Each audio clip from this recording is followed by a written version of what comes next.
Actualmente los datos son considerados como una fuente de oportunidades que se puede aplicar para muchas cosas. En los últimos años las redes sociales han tenido un auge masivo, pero alguna vez se han preguntado el porqué de su éxito.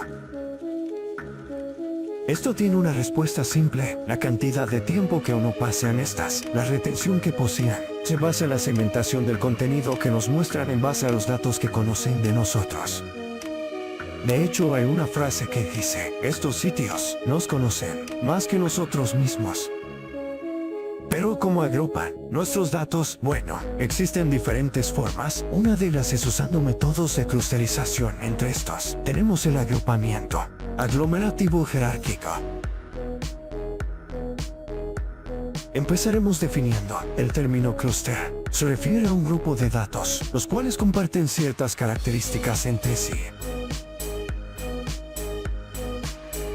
Un ejemplo sería el de una bandada de aves. En esta se forman grupos de dichos animales, en las que podemos o no distinguir visualmente grupos pequeños, pero si veremos un clúster general con todas las aves en él.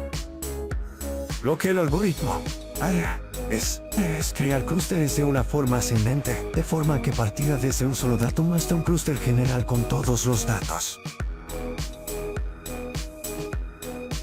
Para esto se usan los dendrogramas, los cuales son la representación gráfica de este tipo de clusterización.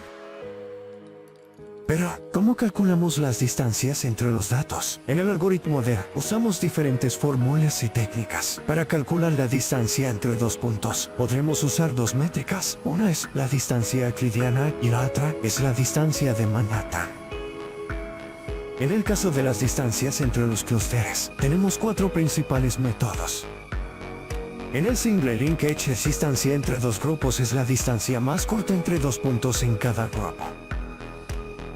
Mientras que en el complete linkage, la distancia entre dos grupos es la distancia más larga entre dos puntos en cada grupo.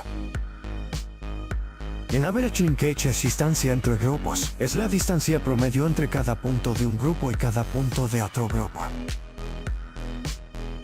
Y por último, el word linkage. La distancia entre grupos es determinada por la suma de las diferencias cuadradas dentro de todos los grupos.